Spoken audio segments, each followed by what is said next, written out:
Silly. Hang is on air. So, how you doing, Joelle? Oh, I'm doing just fine. Um, Nobody's got you stressed out. uh, yeah, well, That's not okay. it is what it is. It is what it is. Yeah, it's always stress. Yeah, that's true. You gotta learn how to deal with it. Yeah. But at least we don't have to eat people yet. So As well, that's right. that could be a problem. Well, when we do, I just hope they got honey barbecue. That's all. All right.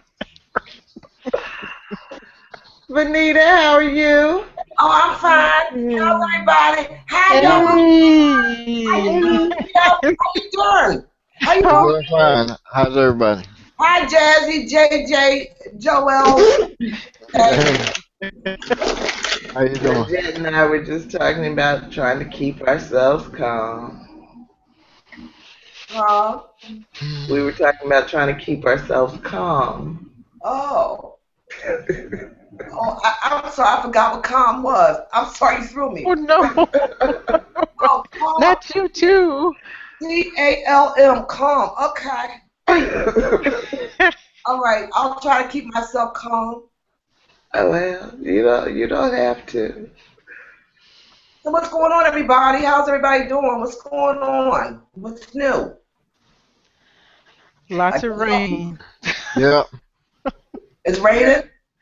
Yes, but for the last 5 days we have had some Wow. rain. Oh, we're getting that. We're going to rain here until Sunday. It's very humid in here. I had to turn the air conditioning on because I couldn't breathe today. Oh wow. It was very humid. We have it too here too. Not the last 5 days, just today. Yeah. And only for a little while. I don't know if we're gonna have it till Sunday. Well, that's what they say in Connecticut and New York is down the street. We just had it started today here too.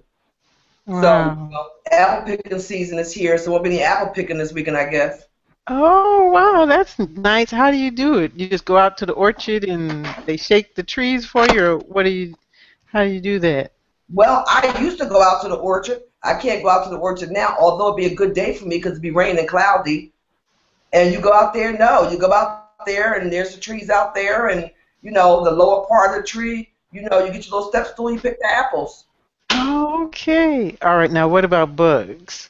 Well, they got bugs out there, Gio. They definitely have some things that are crawling. Oh, okay. But it's okay. I mean, I used to dress up like an astronaut anyway. I be having my pants took out of my socks and all kinds of stuff on. And the first thing flying me, I'm ready to go home. Apple took it over. Okay. Why you so quiet? I understand.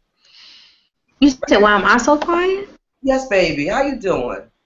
I'm good, y'all. Oh, don't worry. I'm just, a millennial. Okay. Okay. I'm okay. What did you say? You're what? A millennial. Oh, so y'all got PMS and Millennium. Y'all can just roll out there now, huh? The millennial generation. Wait. So the males can roll it out too. Yes. That'll be awfully wimpish, but yeah, okay. Yo, Suck it up. well, you know what happened to the last person who called us wimpish? No, I'm talking about male. Male. Oh, well, well, I'm not going to say anything. All right. You know what you are, Joel. You know what you are. Y'all know what you are. Okay. Well, maybe we should go on and get started. I don't know what's up with Kim. I haven't heard anything. Didn't she say she wasn't? Or maybe I'm getting the weeks mixed up. I thought she said she wasn't going to be here 1 week. I'm not sure. She might have said she wasn't coming this week. I think you're right. She did say she wasn't coming this week. Okay. Yes. I tell you what, people not showing up, I tell you, we got to do something about that. I know. We're going to start with you, Joe. Well, I want to say, I want to say, I want to save a few minutes at the end to do some group business. So. Go. Am I invited to this group hug? I'll just sign off. No, don't do that. No, girl, you invite. Just don't cut her off tonight, because you might not be. Don't cut her off. Okay. All right. Are you ready to get started? Yeah. Okay. I am Joel Jones down in Charleston, South Carolina. I'm the moderator for this afternoon, and the book we're reading is that we are sharing is Parable of the Sower by Octavia E. Butler, and today's meeting is meeting 8, September the 29th, 2015, and I have chapters 24 to the end of the book. I would like everyone to go around and introduce themselves. Like I said, I'm the moderator for today. The group was started by Michelle Odom and Miss Randie Henderson. But Ms. Michelle, if you could go ahead and start us off introducing yourself, and let's kind of go from north to south. Okay. Hello, everybody. My name is Michelle Odom, and I'm in Brooklyn, New York. Well, Venita is the most north. Yeah, but I was giving you your props because you're the, Good evening. My name is Venita Walker, and I'm joining you from Cromwell, Connecticut. Welcome.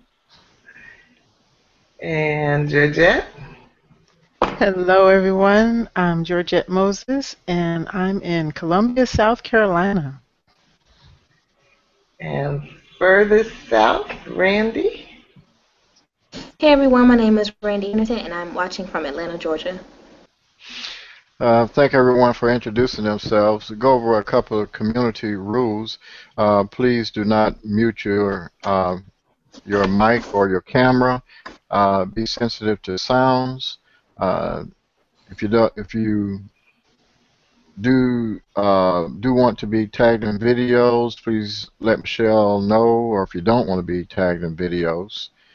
And with that being said, Michelle, anything else? Just you can find us on YouTube, Facebook, or Google Plus, which is the home of the Global Black Feminist Reading Circle. You just search on those words, and we are today coming to the end of session 4, so we'll be starting a new session soon in a new book and an opportunity to get involved. Great. Who would like to begin with the summary? We're going through chapter 24, the end of the book, and pretty sure that people got a lot of pent-up emotions that they can go ahead and just get this out now. Randie, you can just let it all just hang out on this book. I'm sure you're ready to do that. So, if you don't mind, you start us off with the summary. Okay. Let's start on this tab. Okay. Chapter 24 to end of the book. The group has grown. In these next chapters, Lauren's talents for leadership, persuasion, and negotiation belie her youth. Change is not done throwing surprises at them yet. During a rest stop, they are attacked by bald-headed paints who try to kidnap Tori and Doe. This leads to a gun battle. Lauren suffers a cowboy wound, and Jill is killed as she carries Tori to safety. In anger, the paint start fires along the road that turn into a firestorm, threatening to overtake the group as they escape. Secrets are revealed about the sharers in the group. Grayson Mora's slave mentality is tested. Emery takes a dead woman's clothes and fully joins the group. When they finally reach Bankole's land in Humboldt County, they find only the bones and ashes of his sister's family. No house, no buildings. There is some disagreement in the group about what to do next. But Lauren prevails. Bankole reveals that Lauren's God is change mantra doesn't mean anything to him. It doesn't matter. They have work to do. They bury their dead, plant oak trees, and decide to call the land Acorn. Okay. Thank you so much. Mm-hmm. Chapter 24, you said respect, God, praying, working, praying, learning, planning, doing, praying, creating, teaching, reaching, so forth and so on.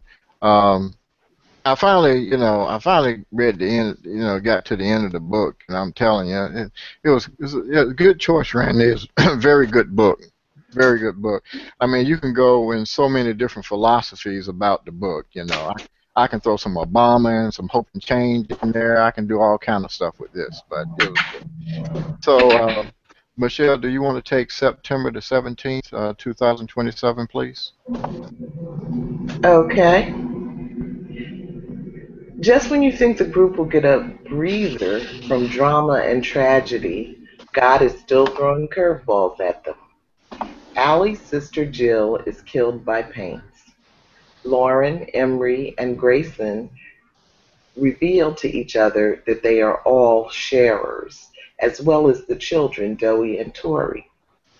Lauren takes advantage of an opportunity to explain some of the laws of the group to Grayson. Whoever kills takes. Don't kill unless threatened. Don't hunt people. Don't eat human flesh. Fight together against enemies. If one is in need, all help out. Don't steal from one another, ever. You want me to read both questions? Yes, ma'am. Grayson Mora has issues. He is a sharer, an ex-factory slave, and person of color. He doesn't trust anyone and hasn't proven to be trustworthy. Why does Lauren still have hope in him for Earthseed? Do you? Why or why not? Question 2. Emery, on the other hand, has decided she is one of the group. She strips a dead woman of her clothes and money and delights in sharing pears and walnuts with everyone. Lauren thinks she's worth something. Do you? Okay, you want to go ahead and start it off, Michelle? Answer any of those that you want.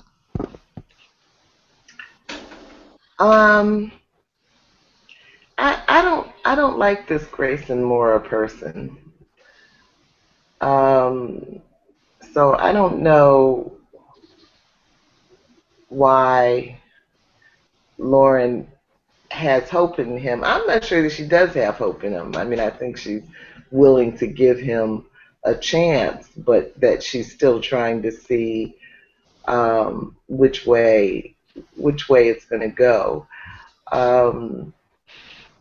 That scene where he was being so negative was, I don't know if it was chapter 24 or 25. I think it's 24, where she's asking the group to make a decision about whether or not they want to stay on Bankole's property. She lays out a plan of building and growing and how they might be able to survive at this location, and he's got everything negative to say. Well, what if we don't have enough seed? What if the bugs eat our food? What if we run out of water? What if? And so that's one of the reasons that I have I wouldn't get along with him well. It's basically because of his negativity. Yes. Okay. Yes. And I'm worn out with negative energy in the world. I understand we need it. I understand we need balance, and all of that. But I think we're out of balance. Right. So he's a turn off for me. On question 2, Emery, yeah, I do think she's worth something. And what happened in that scene was she got the money from stripping the dead woman's body, and I don't know, I don't remember. I think Lauren tried to advise her beforehand not to go spend it all in one place. Right. But when she got a chance, I mean, she didn't really understand. What was it, $1,000, which was Was considered not a lot of money. Yeah. not a lot of money, and still she wanted to do something to give back to the group. So I think that does demonstrate something that she's got maybe a kind of character, a level of integrity that's worth having around. Hmm. Venita, anyone else? Venita? No, I don't have anything to add to that. Anyone else? Georgette, Randie? Well, okay. Well, I think he's kind of, yeah, he's a thorn in the side of the group because when they got in the altercation, when the paints first came, they couldn't find him. He was someplace else. So at the first sign of danger, and he has a child who's in the group, where does he go? He just takes his child and runs off. So he doesn't have that group help mentality yet. But I think, especially when his daughter diffuses the situation when he's arguing with Bankole about whether or not he should have a gun to do the watch with Lauren, I think her presence can bring him along to try to want to get involved in a better way, a more positive way in with the group for her sake. So the man's been through a lot, and everybody doesn't come out of situations with all the tools they need to go past a certain point. So he's still at this certain point, this certain way he's thinking about everything. It's just about survival. And, if something happens to this group, I don't know how many groups he had been with before, but maybe he was, like the only survivor. And maybe that was what got them through in previous groups. But he's with a group that thinks a different way now. So he's going to have to learn to change how he thinks in order to, and maybe that's what Lauren sees. He sees, a flash every now and then of, father, and maybe she thinks she can, cultivate that in him to expand it for not be just father of your child, but be the father of all the children here. Like, the rest of us are caring about each other so we can all get through. So I don't know, but it could be either way. He could turn out to be a real butthole and just leave him one day. I don't know. It's entirely possible. Self-preservation is the first law of nature, so that might kick in. And then Emery, that was surprising, but what she did, but it's positive too because it shows, she's balancing Grayson way over here, and then Emery's on this side. They've both been traumatized severely. They both have this disability, and this is how they're going to deal with it. Emery is going to accept the help of others, and then try to be helpful also and manage, that that's hyper empathy. And Grayson's still on the super protective. I'm gonna have my bubble around me because stuff could happen.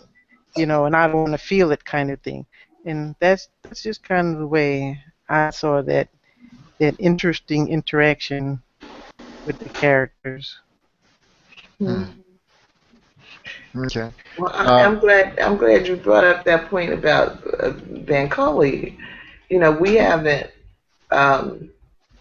Octavia Butler describes herself as a feminist, but this is not, an explicitly feminist book. but there are feminist angles, as I can find in anything. But we haven't really talked about much of it during the course of this book. But that one scene did stick out for me when Mora told on Lauren when he offered to serve watch duty, and she wouldn't give him a gun because he had no experience, didn't know how to use it, and hadn't established trust within the group. And so then he goes to Bankole to complain about her.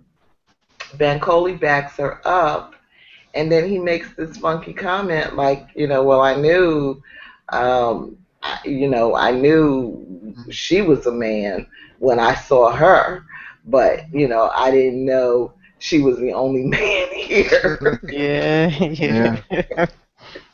Which is kind of like your wimpish comment a couple minutes ago, Joelle.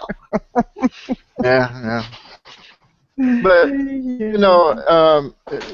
I found it kind of interesting. When Lauren met Bankole, it's just like, she really started to like him, and she wanted to be with him, and she really wanted. She kind of like followed him to when he accepted. Uh, uh, the whole group and Earthseed on his property and everything. She was willing to walk, not more or less follow him, but walk side by side with him to start a life. I thought that was kind of interesting. I didn't know how that was going to turn out. That one little part right there, But he had seemed like the perfect place for them to go ahead and do so. It was.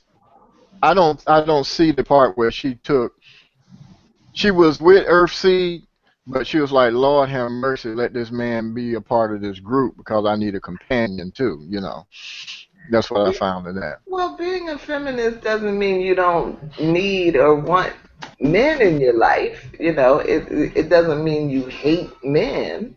No. But the situation that I pointed out, I guess, caught my attention because I had the experience a couple of years ago on Facebook. I was doing some volunteer work, managing a reading group on Facebook for my friend Peter, and I don't know. I guess I got into something of an argument or debate with one of the men in the group, and this is all in writing. And I mean, I can write, and so I wrote. And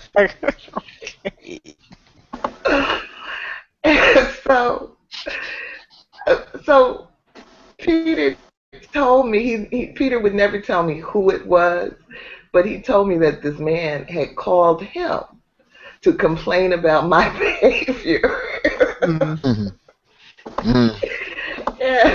And Peter was like, what you want me to do? Yeah. Shouldn't he be picking up the phone and talking to you? Yes. But I couldn't believe in this day and age that some man thinks he's gonna tell on me, and he thinks some other man is gonna put me in my place. Really?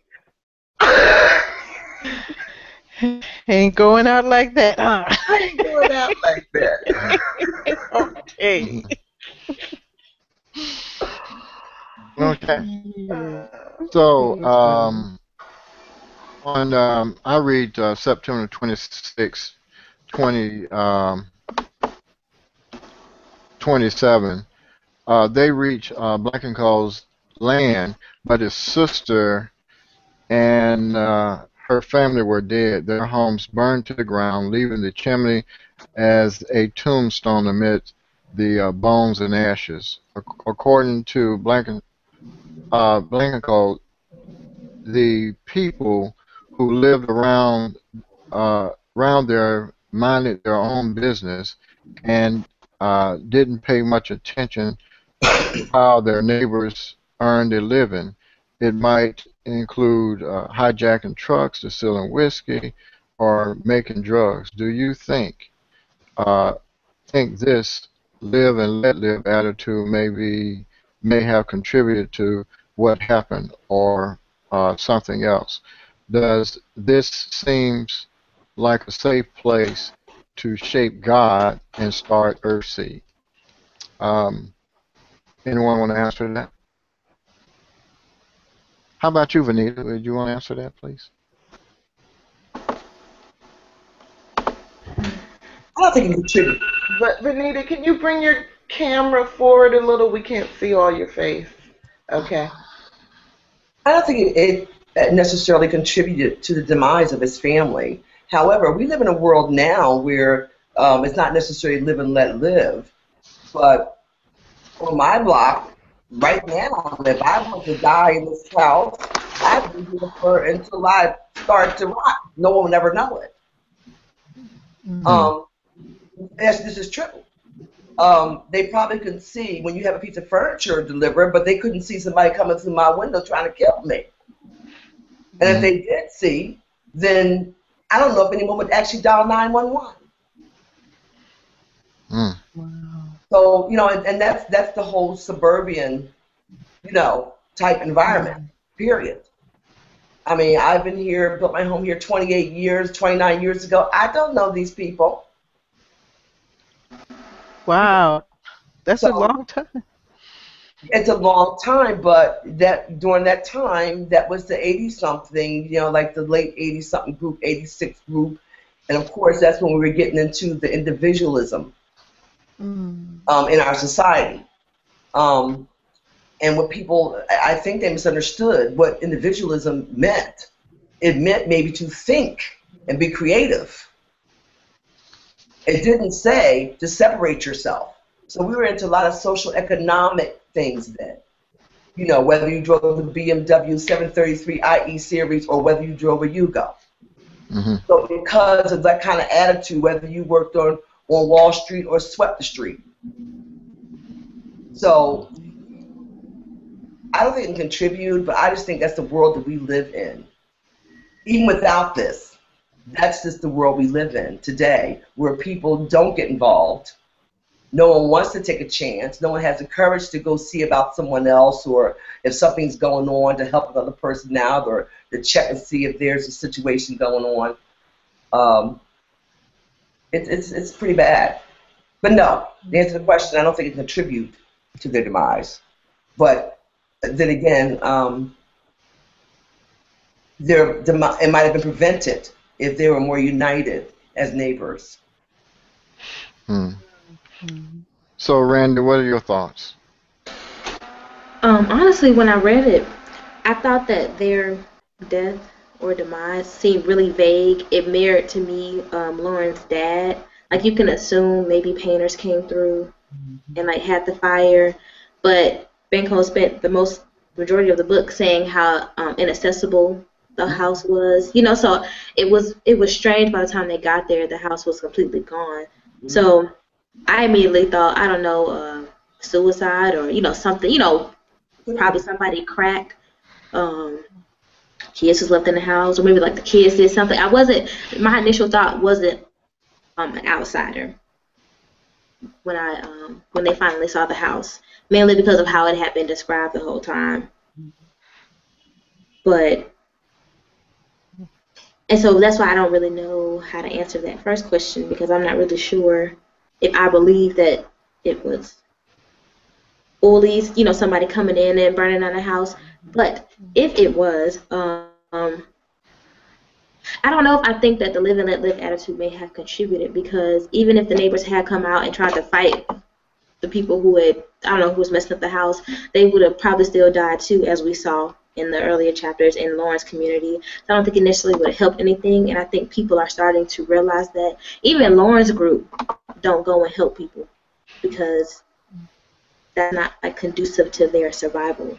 And so I don't know if I can blame people for not stepping in, especially when people are high on drugs that make them like fire.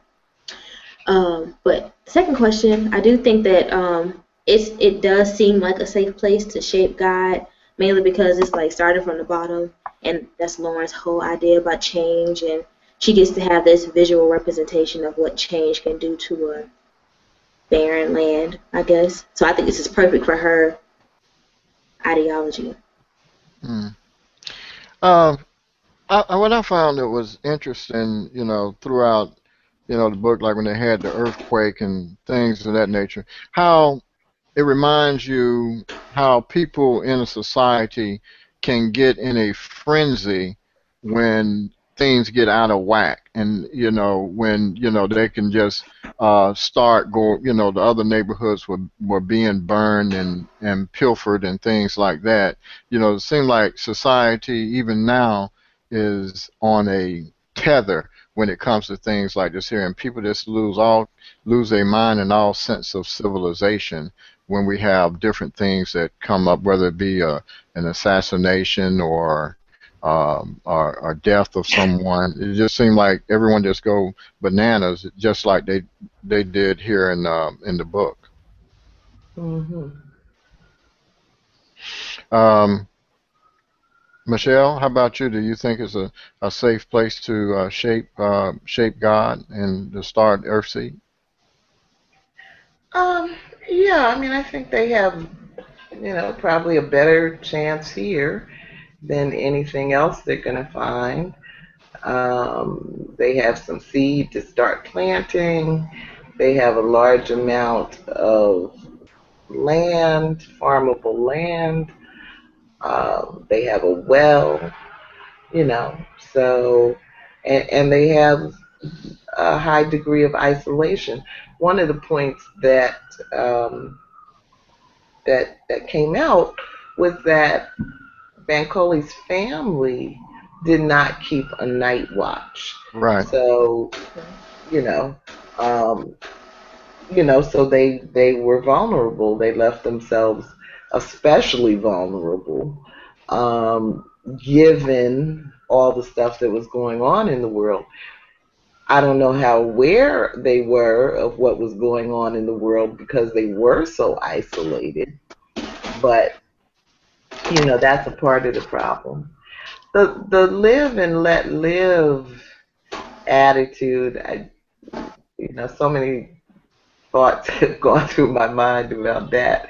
Uh, just just before I came on tonight, I posted an article that Venita was talking about, the increase in the price of pharmaceuticals. Mm. Certain pharmaceuticals that are like the one that I posted about, um, was one that is for tuberculosis. And, I mean, from like what, a few dollars, Benita, to thousands. Like $15 per pill or something to $800, $750 something dollars or some. It went up like Wow. 5,000% overnight. Oh my Crazy. goodness. And y'all remember what we read about tuberculosis and medical apartheid and how contagious it is. And so, on the one hand, I really do believe that I'm a live and let live kind of person. But I think, as Benita was saying about the me generation and the ideal of individualism, you never really know. We're not all on the same page about what we think different concepts mean. And so for me, live and let live is a wonderful way to be, as long as you're not trying to kill me, as long as you're not trying to hurt me, as long as you're not withholding needed medication. So I don't know. I think, I guess anything can be a good thing, but you can have too much of a good thing too. Mm. And so live and let live is a good attitude, but taken to a perverse extreme, it's not. Mm. Well, I've gone to the prescription drugs and things like that. Do you think that even though we live in a capitalist society, do you think there's a role for government to control situations like that? We like to call that, that's called, a term that I heard the other week is called hyper capitalism, you know, and that's what that is, that's what they're Well, calling that I for. certainly don't have a problem with government controlling some things, and I'm not scared of the idea of socialism either. But again, there are a lot of different interpretations of what that means, and the difference between theory and practice, how it gets implemented. But in theory, I do think it's a problem when a few people own all of the resources needed to survive, and everybody else just has to dance to their tune. And, meanwhile, they're running around in these narcissistic, control freak personality disorders, and and have no feeling for what they're doing to people. So yeah, I got a problem with I don't have a problem with government controlling some things. I know my 3 minutes is almost up, but I Yes. just want to say, huh? Go ahead, dear. Go ahead. I have been fighting the last few days on Facebook over this issue of Empire. I posted something saying that, the TV show Empire, and I just pulled a quote from the article that was saying, um, it, it's great at making money. It's doing great for the company, but it's not doing anything for the image of Black people.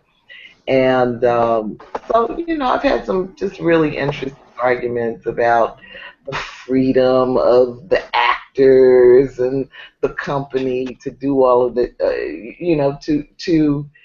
to imitate art, imitating life, to imitate life, um, and to provide a product that people want. Okay, so let live. But I think if we're not asking, um, if we're not making connections between the kinds of images that are projected about Black people in the media and how Black people are treated in society, then I think that we're missing an important link, and maybe some people need some control. Hmm. Okay. Well, Benita, I you had agree. something? Yeah, I agree. There has to be some control mechanisms put in place. Um, a drug that I take, for instance, went from $19.99 to $236 per month in 10 months for generic. For the name brand, it went from $35 to $570 some odd dollars a month in 10 months. Now, today when Michelle and I had a conversation, people don't really care about something that doesn't affect them directly. Yeah. But to give someone a little food for thought, as Michelle and I are discussing, I brought to her today, suppose all of a sudden they decided not life-saving drugs, but a drug that's been around for a long time that could save a life. Tylenol, over the counter. And the pharmaceutical company that puts out Tylenol and Advil and a few other ones decided, you know what? We're going to raise that from $5 or $6 to $90 per bottle, to $300 per bottle. Right, because it's a fun thing to do. Because Exactly. it's a fun thing to do. Then what? Then what? We'll have babies dying, maybe having high fevers. Of course, that's a fever reducer first, pain reliever. Then what? Maybe then someone will have something to say. So people just look at those things that they know are life-saving drugs, but no, Tylenol could be a matter of life and death. So yes, I do believe there's some things, and especially when it comes to drugs, the government really needs to step in and have more control. Okay. So, Venita, do you mind reading October the 27th, Bones and Ashes, please? If I can see it. Okay, October 2027. I can't see this, honey. Okay. No, I'm trying. Just give me a second.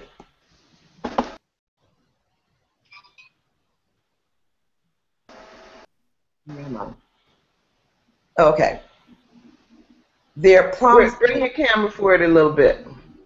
I don't know what the problem is with this. I'm moving, not the okay. The promised land is a black sphere on the earth. Tempers are flaring, and earth seeds is threatened. Bankole's venture into the town to seek help from the police about the murder of his sister and her family. Harry goes with him to find a job. They are both disappointed. Am I reading this, or is there something going on here? No. Sounds like you're reading it. Yeah. Number 5, when Bankole goes to the police, he risks being robbed and sold to slavery by the police. He believes that even burying the family's remains will cause a problem.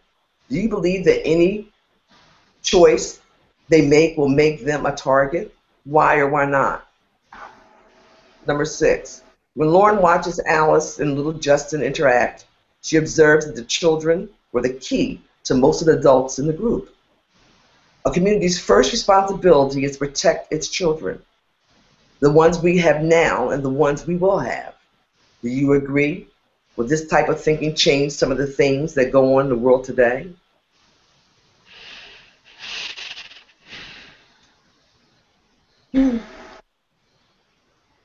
Anybody? Excuse me, Venita, first stab.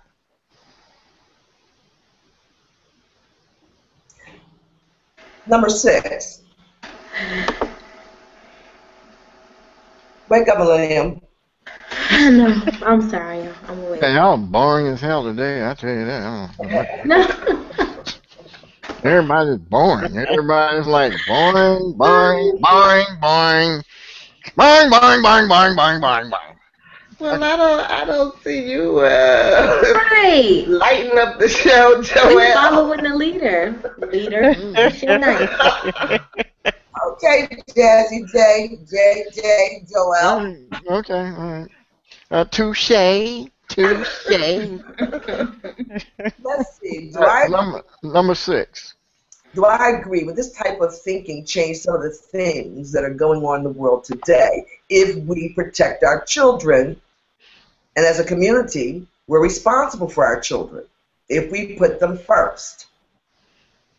Yes. I think as time goes on, how much of a time we got left on this earth before we join the earth seeds. Georgette. Okay. I had a message. We're going to Mars. We're not going to join the earth seeds, that's for sure. We're just going to Mars. Okay, you and I. Well, we know they have water. Yeah, I think the children are our future, and I think the community. Let them see the way. I'm tired of listening to him. He don't appreciate anything, Randy. But you know, and not to cut you off, but Cut me off. okay.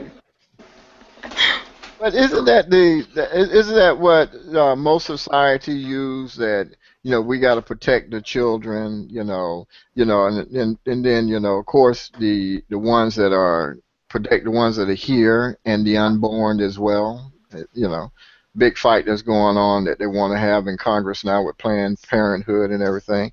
But isn't that one of those things they use in a capitalist society to, kind of like, make everybody go hysterical, protect the children type thing? Well, I mean, it depends on, how you look at it and what your beliefs are. If you ask me what I believe, I think the men in this country and on Capitol Hill need to mind their business, period. If we're talking about, the political side of it. And that is right about now. Can you be a little bit more direct with that, too? Can you not skirt around that? I don't want to offend anyone. No, you don't have to offend anyone. Just say. This is a. Venita, your camera slipped back again. Excuse me? Your camera. Every election, whether it's on a state level or federal level, there's always folks, the conservative, usually religious folks, that throw in this whole thing about the abortion rights and women on birth control and let's, Planned Parenthood and this and that. And as I said, quite frankly, I think they need to mind their business. Okay. Who's going to protect the children that come here that don't have parents that might not, number one, want them to be born. Number two, I have the means, and these things happen all the time. We know this. So who's going to take care of all these children? So, yes, it could be used in that way, but it's always used as a distraction. And quite frankly, I think every man in this country needs to mind their business and let us take care of our business. Yeah, Michelle, Randie, y'all want to take a stab at mankind? Georgette? We're not stabbing mankind. Just the politicians. Thank you, Georgette. Mind your business out there. We're very capable of taking care of ourselves. We're very capable of making decisions for ourselves because ultimately we will be the ones with the weight of the responsibility. So the community first responsibility is to protect the children. Could it be said that these men are protecting the children by putting Planned Parenthood on check? No. Period. Could you be a little bit more direct on that? Like I said, each individual woman is totally capable of policing her own body, making her own decisions about what's right for her. Period. So the father don't have a say? He have different things here. Once again, you asked me my opinion. Okay. My opinion, no. Georgette? And that would be for me personally if I had to make those decisions. Mm-hmm. Okay? I think Randie had an answer. I think Randie would answer that. Randie? Want to take a stab at mankind? Well, okay. Well, when you think in terms of the community in the book, it's majority female, majority women, and Bankole is cool, but he's a lot older. Harry has let somebody slip through the watch. Grayson got issues, but they all do. But he seems to internalize a lot more than the women do, and even his baby daughter. So, I still struggle with male competence. I don't think it's very fair. But no, I agree with Venita. Hold up, wait a minute. I do. Say so in this book you have a problem with male competence, is what you're saying? Go ahead, Randie. This book makes me think about male competence. Yeah, okay. That's what I'm saying. It makes me critically analyze their competency. But real world, we all know that it's messed up. Women are supposed to stay in the house and cook, but when it becomes professional, men are only chefs. Are only looked at as good chefs when technically, based on patriarchy, it's the woman's thing. Job. And women aren't allowed to propose to men because men are supposed to do that, but men can't be vulnerable or think about marriage. It's just, it's very,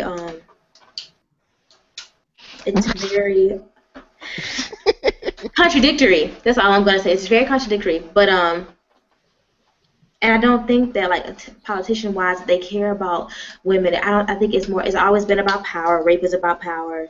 Molestation is about power. It's not about attraction. It's not about bettering the country.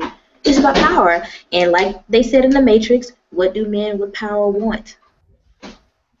More power. So I just think that is that's the general idea. But the question about kids, I was thinking that maybe, how Lauren in the beginning of the book had this really big deal about not having kids because you can't take care of them.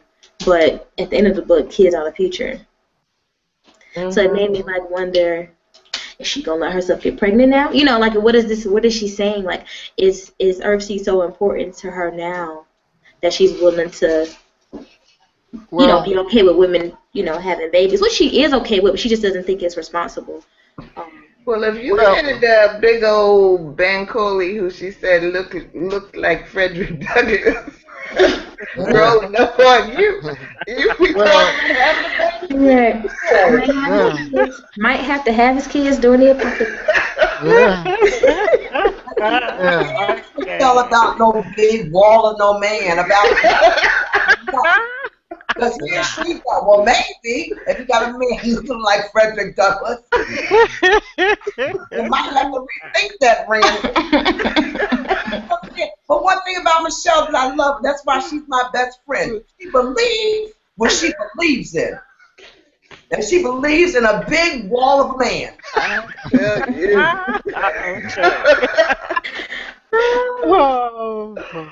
Well, when you look at when you look at what they're saying here on Earthseed, in the beginning she didn't want children, but I think when it came to selecting members of the group, she began to believe that families were safer people. They wouldn't steal.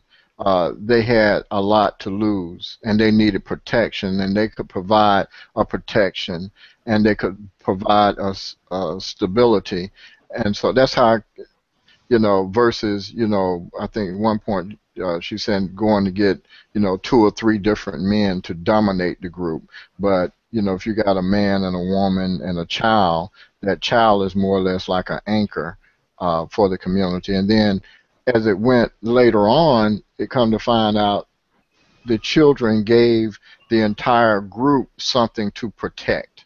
We're doing this for the future now. I saw the evolution myself. Just my opinion. Mm-hmm. Yeah.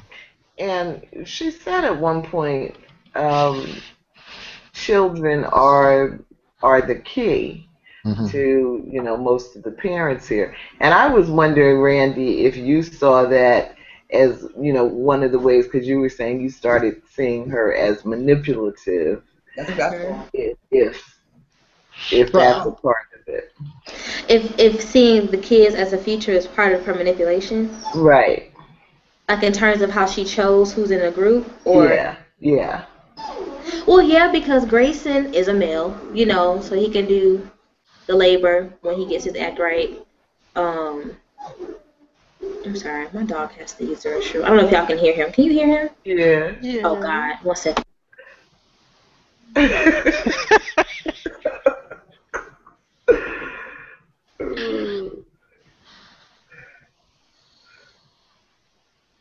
You better get him now. No, stop. Wow. Okay. I really want to believe that Lauren really just deep down cares about these people, and I really think she does. But in one of the questions, October 2027, their promised land is a black smear on the earth. Tempers are flaring, and Earthseed is threatened. Even it doesn't say the community is threatened, or the kids are threatened. It's Earthseed now, now that she's in this place and she has this space for the group. So they're no longer them, and I really think that her heart of heart, she just wants Earthseed, and she's gonna do whatever it takes. So if kids, if everybody gotta have kids out and keep everybody together and focused and protective, then that's what's gonna happen. And so I do think that's part of it, part of her manipulation.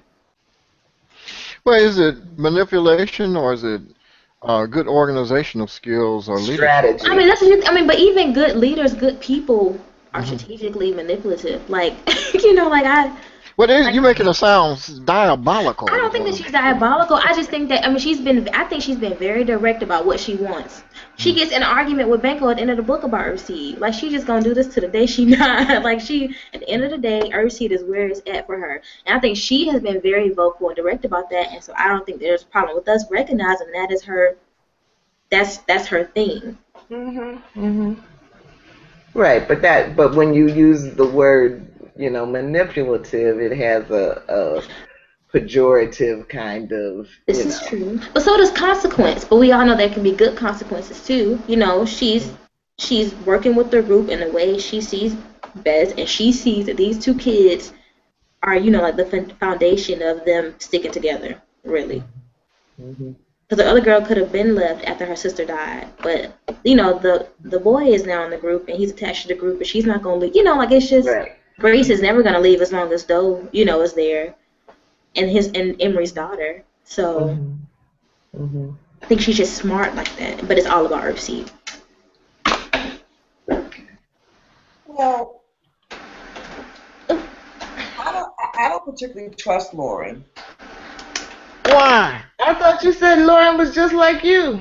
But no, she's like me in a way where she is apprehensive about people. Oh. But the more I'm reading, it's like a lot of the great leaders, first of all, are manipulative, probably have narcissistic traits, and then turn into full-blown narcissistic people at some point. And I'm still don't know about her. I used to think that maybe she's about the people, but I'm not so sure whether that's her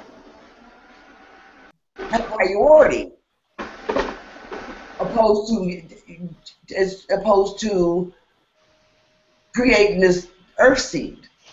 It's like I agree with Randie. Whatever it takes. If I see that children are going to, people are going to be more protective of children, so therefore they probably think twice before they leave the group. They probably think twice before they turn against me. They're like, I don't know about her now. I'm not sure about her. I think her intent is probably good starting out, but a lot of great leaders have good intent when they start out. And then later on, they're killing 10 million people. So, Not to cut you off, you just made me think, I don't want to forget, and I think that people who don't turn into evil people after their power is only because, like in interviews, you always hear them mention their family. My family kept me grounded. I'm not going to act crazy around my grandma, Yeah. So always, but Lauren doesn't have anybody left. And the people she does have from her community don't really know her. There's nobody to really, like her dad, to keep her in check. Or maybe her siblings, one of her smarter brothers, to make sure that she, maintains Lauren and doesn't become like, I don't know, and so invested in this Earthseed that that's all she can see.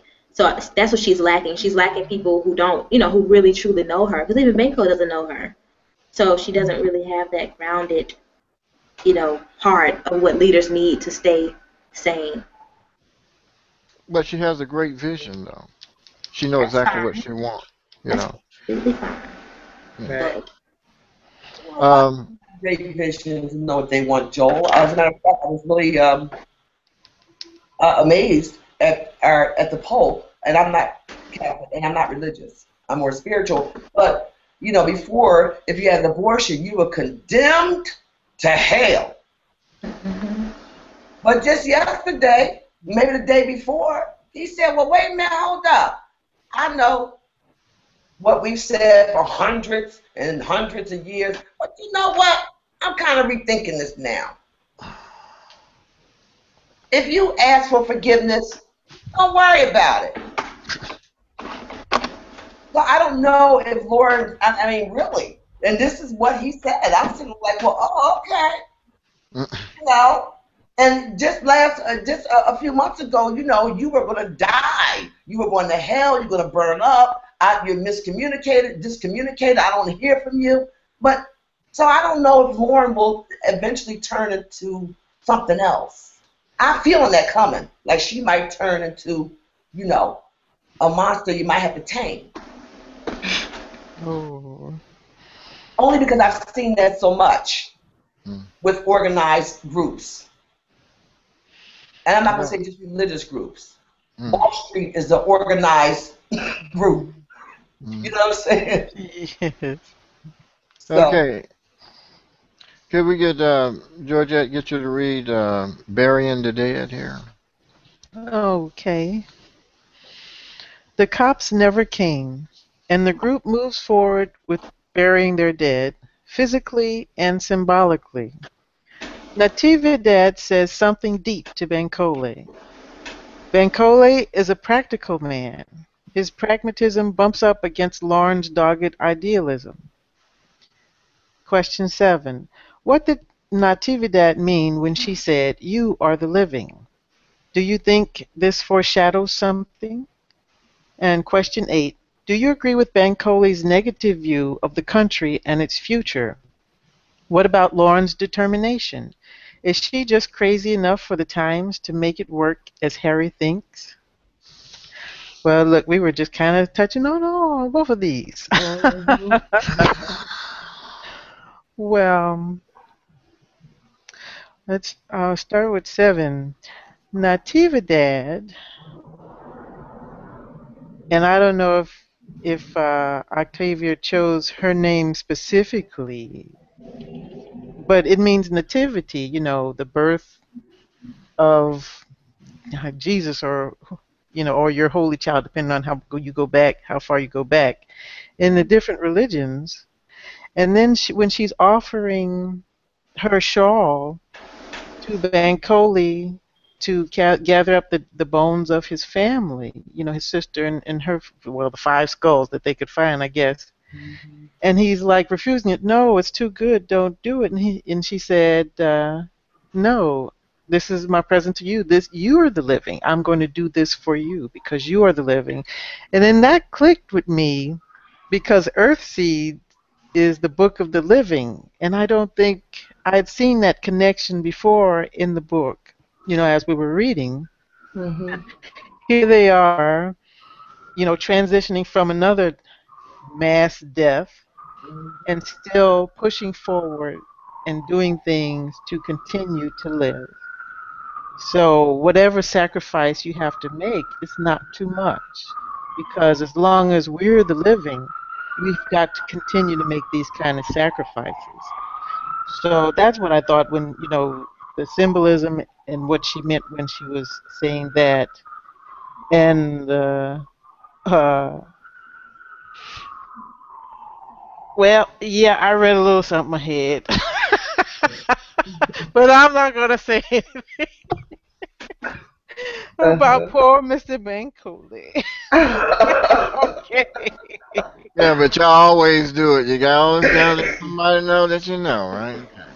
But Mr. Bankole, yeah, what do y'all think about his negative view of the country, and you know, in the future, and how does that really affect us today? You know, when we're dealing with, you know, young politicians, young leaders, and you know, uh, and their attitudes and outlooks, and how, you know, crush.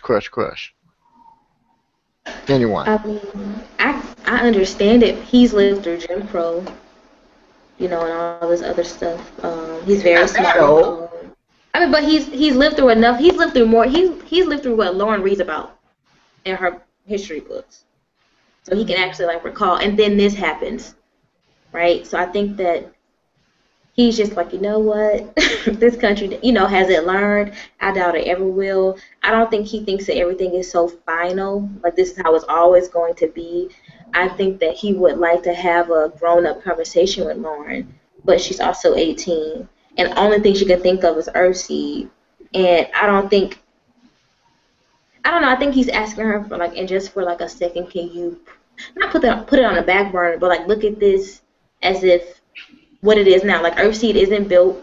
You don't have like a really strong community. People are still learning what it is. People are still dealing with the deaths of their families. And I think he's asking her to have a very, I don't know, human perspective right now. But again, Lauren is where she is. And so I don't think that his view is necessarily negative. It's just not Earthseed. Well, I think he said one thing when he was talking to her. He said, "Hey, I wish you had known this country before. The good old days." Doesn't that resonate with you? How people talk today? Oh, the country is hell. I'm looking at Earthseed as a new beginning. Okay, no matter what it was, because you have people today that sit and they say, "Oh, the country is hell," but if we go back to 1950 to the good old days, you see what I'm saying? I think it depends on who you were. I don't Right. really know a lot of people who would say the 1950s were good. Maybe the 90s. Well, no, but Oh, But, 50. right. No, you have people, and mainly Caucasians, that will take you back to 1950s Right. And say that was good. and say that was the best time. They would say, "Oh, well, it was right after World War II, full employment, niggers in check. Oh my God." Well, our generation talks about, the 80s. You could start a job on Monday, get mad and walk off on Tuesday, go to the temp agency on Wednesday, and have a paycheck by Friday. Yeah. But it's not like that anymore. Mhm. So, So I look at him. When his negativity.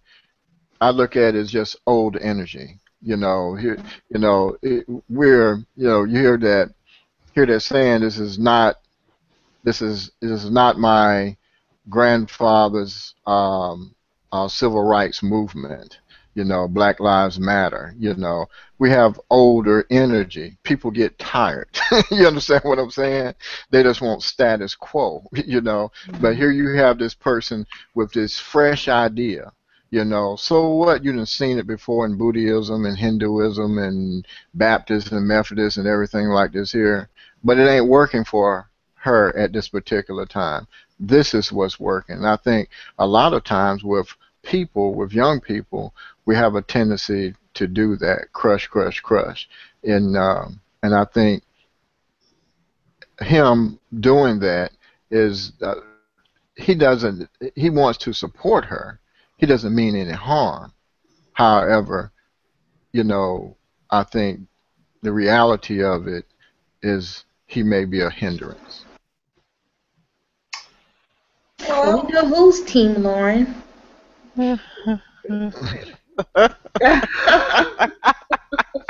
Okay. There go another one. When Randie turns on you, boy. No, not to discredit what you said. I understand. Lauren she just bothers me. But she's too, I don't know. I wish she act right sometimes. Make better decisions. But anyway. Wow. Venita, were you going to say something? I don't think Bankole is necessarily negative. I think that He's pragmatic. Yeah. I think he's living in the real. I think Lauren is 18 years old, and I think Earthseed is fabulous. I'm all for new things. It's going to be for the betterment of mankind as a whole and all that happy stuff. However, I don't think he's negative. I mean, I could very well say it about myself. I remember the good old days. People could say I'm negative when I feel the only way that this system's going to change is it has to come totally down. It can't be propped anymore. And Cole's 57 years old. He don't have time to wait around to see if Earth. That's probably why. Maybe she put another a 19 or 20-year-old. They both can go like this together. You know. But Bankole living the truth. I believe that He's living his truth. Yeah. Well, you can very well say it's my truth, but if you look at CNN or anything else or read things or just breathe every day, it's just not Venita's truth. That man from that pharmaceutical company just raised that drug from $15 and some odd cent to $750 something dollars. It's not looking good. What was wrong that people were condemned for is now right. You know, I don't think he's being negative. I think he's being real. And I don't knock her either. I think she's optimistic. She's young. I could change things. That's what they thought in the 50s when folks were out there doing the civil rights movement. You know, so I don't think either one of them are and you need both energies for the balance. Right. But yeah, no, I would not call him negative either, Venita. I think he's very pragmatic. He's very pragmatic, realistic, and you know, and even a look at short history ought to teach us that things just don't happen. You know, there's a beginning, a middle, and an end. And, you know, looking at history, you never know where you are in the curve of a trend, but there's a beginning, a middle, and an end. And that middle can be, you know, many, many, many decades, centuries long. So, you know, he has borne witness to all of the change in society, and there's no real reason to think that things are going to go back anytime soon to a more livable world. So, you know, so that may not be the happiest view, but if it's realistic, then the question is, so then what do you do about the way things are now? And so then Lauren comes around with her youthful optimism, and she's got a plan. So, okay, you know, so together they can work it out. Do you think anyone would have followed Lauren? Could she have built a coalition without Earthseed? Without Bankole? Without Earthseed. Oh. Yeah, I think so. Because what she has is seed to grow food. You know, what she has is knowledge of certain survival strategies. You know, what she has is good thinking. So, you know, I think even if it weren't couched in the context of a spiritual agenda. But you're missing one thing. Okay. The Earthseed gave her the passion. And the people are gravitating around the passion. You know, everybody is doing the same thing. You know, people got a plan, you know, to do what they're doing. I'm not discrediting what you're saying. But however, her passion is what they're gravitating to. So when you're doing with leadership, it's the passion that said, okay, dude, this is probably as whack as it's going to get. Right. But you know what? I'm going to take a chance on you. I believe in you because the Earthseed probably ain't going to, but you know what? Just in case we hit pay dirt and we might be the rulers of the world, I want to be there. Yeah. So I think, in my opinion, I think it's her, you know, her youthfulness and her passion I agree. You know, so okay. We got E here. Anyone wants to read E? A Sora. Georgette, you want to do that since you've been slacking all day? Hey, wait, didn't I just read the last section? You only read? Okay, go ahead. Thank you. Because I won't stop the argument before Georgette shoots you. Guns here?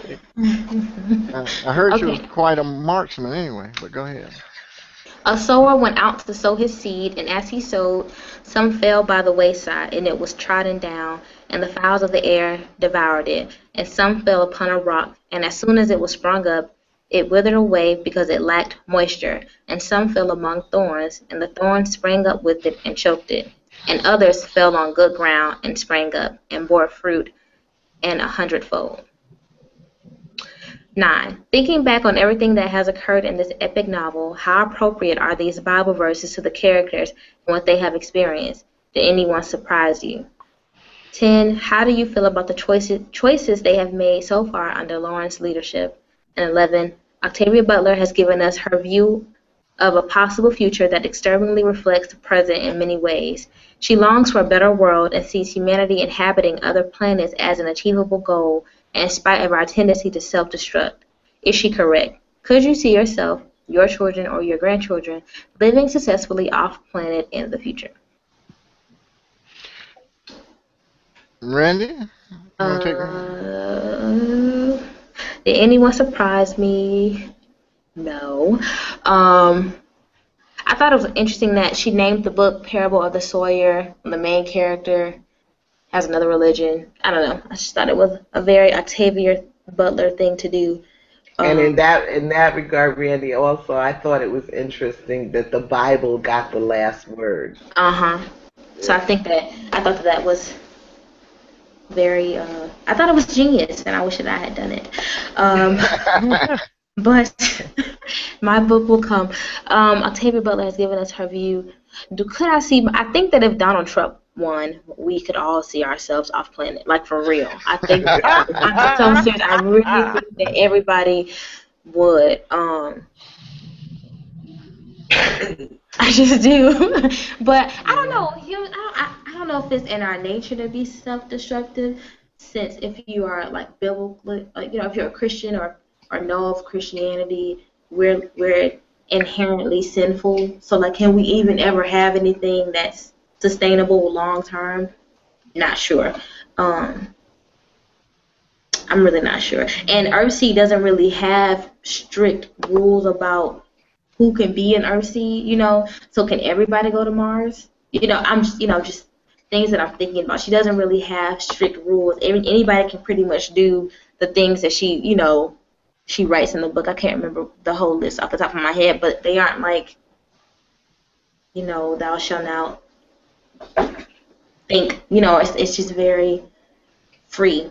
But personally, I do think that if Donald Trump won, we would have to find somewhere to go.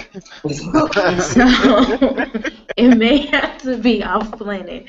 Seriously. Georgette? Michelle, Georgette, or Venita? Yeah. When I posted that video today, the AJ video talking about, they now know that there is water on Mars currently.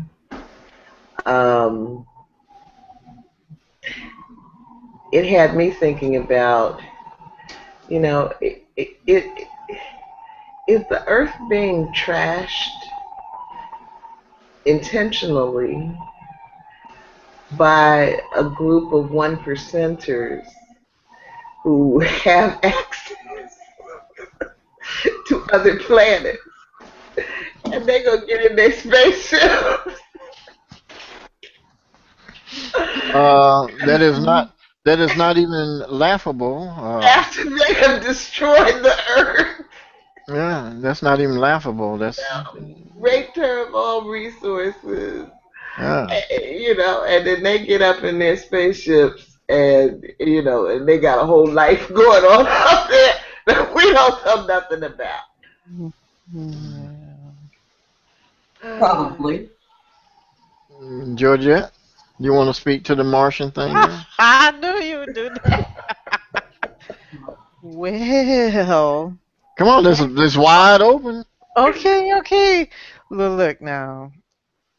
A few years ago, I discovered some high resolution pictures on NASA's website of a humanoid statue. Human heads, sort of reptile alienish heads, right angles, structures, pyramids, lights, you name it. Wow. So, because they're dribbling this information out to us, like, oh yeah, look what we discovered today. Oh, honey, they've been knowing all this stuff for so long Mhm. that no, what you're proposing is not incredible. They probably got the stuff up there now, having a good time. Mhm. And if you listen to some of the way people on this side of the conspiracy theory, fact, whatever you want to call it, whistleblower type venue, uh, our governments have had the technology for quite some time. So Wow. it's kind of Well, scary what you want to believe. clearly, we're not trying to solve any problems here. No. You know. And it fits right into what you said. Well, what are they doing to us? Is this how you're going to get rid of, the 98%, well, whatever the number is that they want to get rid of Yeah. humans, if you want to believe the Georgia Guidestones. Right. So, they can turn the earth back into a utopia. Well, you have the ability to do it now if you stop playing around with money that doesn't mean anything. Right. That gets back to the um, uh, how about the money thing in this book? How does dollar bills still float, man? That's one of those things. I just can't figure that out in the Mhm. book. You know, the Yeah, money is Yeah. anyway. But that's anyway, true. with the Martian thing, they say that Hollywood dribble things out all the time with the new Martian movie that's coming out this week and everything. Discover water on Mars now. Next thing look at Boehner. He's a Martian. I mean, look at him. So, Poor Not, baby. not hard to believe. Speaking of, is anybody surprised how quickly what's his name? Yeah, Boehner. Yes, I pronounce it differently. Oh, Boner. No. Yeah, boner. that's what it looks like to me. Like phonetically, that's what it looks like. But Oh. that he stepped down so quickly hey, after that's having one talk with the Pope. yeah. The Pope probably told him he was on that under 18 list. He need to get out of there. Oh no. Oh no. Oh God. Yeah, somebody got something on. Like, yeah. Yeah, because that's a lot of power to give up. Yeah. Right, I just to mean, all of a sudden step down after a visit. yeah, he's the third most powerful person in the country. Mm-mm. So they got the president, vice president, and then the speaker of the house. Mm-mm. Some up, y'all, some up. Well, if I may, Yes, ma'am. if everything is choreographed, from Barack Obama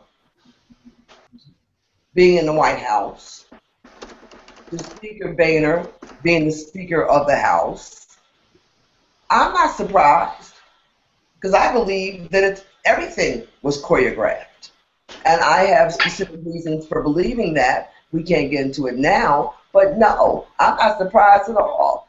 He's been there and done what he was supposed to do. Mm-hmm. And he's done. And the next choreographed move is coming up right after him. Mm-hmm. So it's not sudden.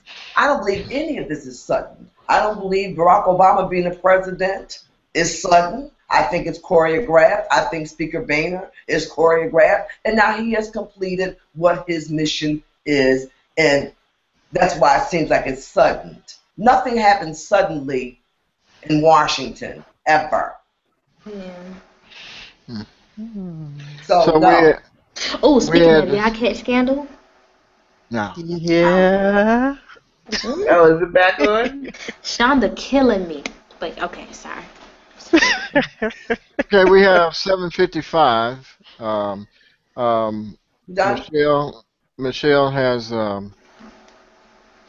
a few things that she would like to say, and by all means, our great leader Michelle and Randie close us out. Okay. Well, thank you, Joelle. That was not boring. That was a good conclusion to. I must thank my editor Georgette. No, don't thank me. Don't thank me. Don't thank me. Don't thank Georgette, take the praise, girl. Take the praise. You know, but so okay, so we're at the end of session 4, and we need to figure out how long of a break we are going to take. And I know that we said that we were going to go right into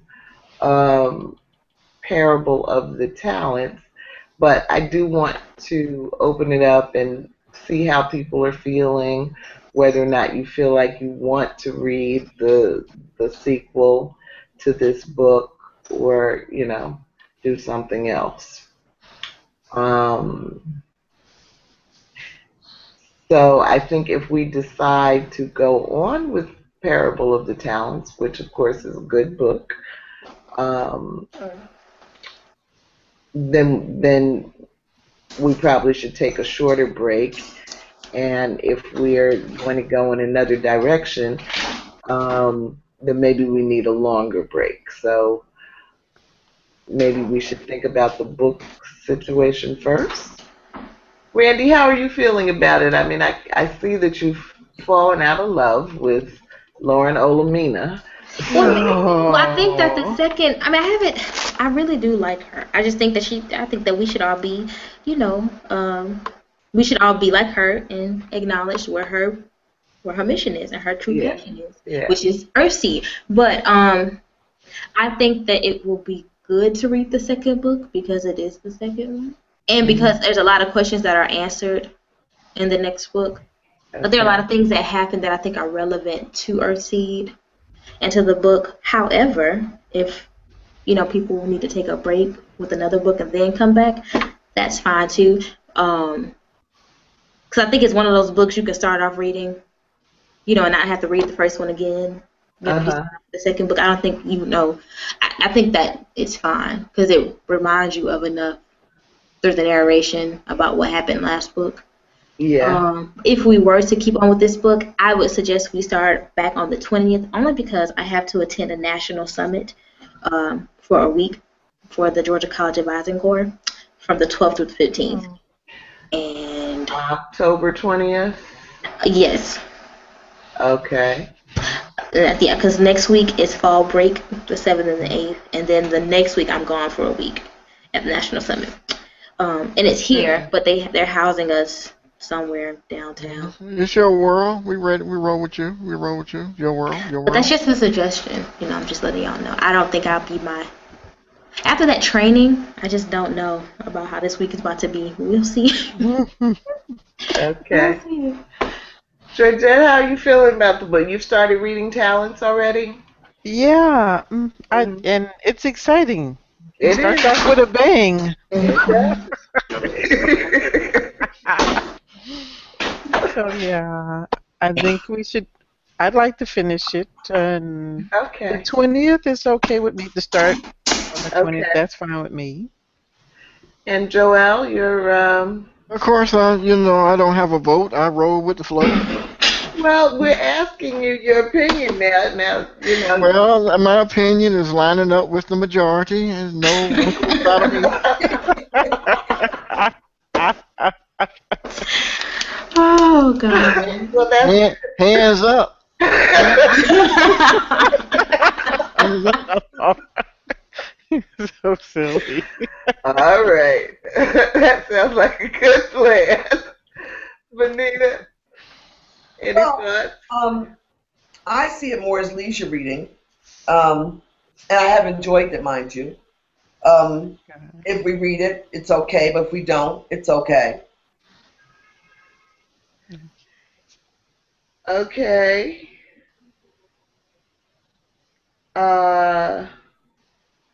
Okay, well, why don't we maybe, let me think of, if we go ahead and read it, could we read it more quickly? It's a longer, Talents is a longer It's book. longer. So that's another thing. Like I read Game of Thrones all the way through, like no break.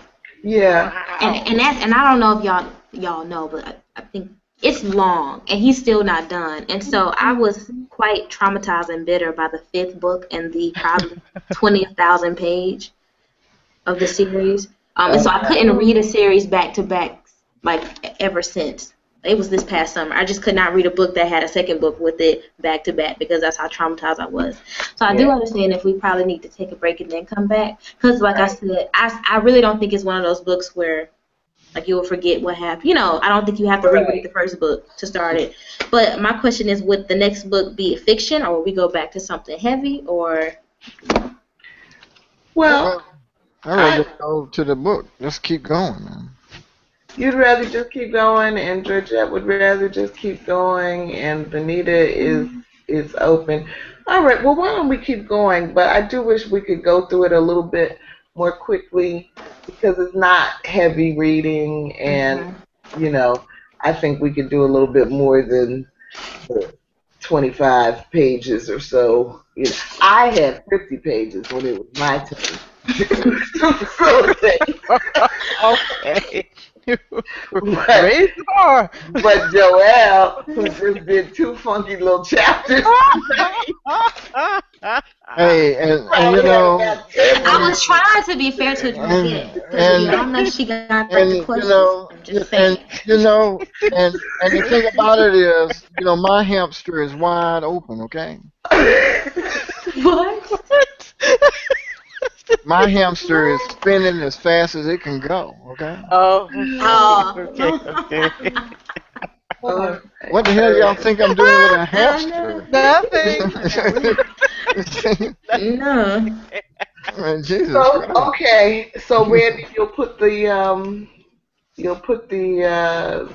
agenda, the outline together. Yes. I will. Okay, and is October 20th okay with everybody? That's okay with me. That's fine. Yep. Okay. Praise the Lord. Session 5, October 20th. Parable of the Talents. The terrible towels. Okay. Okay, that's all I have. All right. Okay. Ow. So. All right. Good night, everyone. Good night. All right. Now, wait. What? Do y'all have any thoughts about whether or not we should open up session 5 to new people or keep it closed? Are we restricting what type of people we can open it up to? Because I think that has been the problem. Okay, we're still broadcasting. People join. Oh. Why don't we go off and not? My bad. All right, let me stop the broadcast.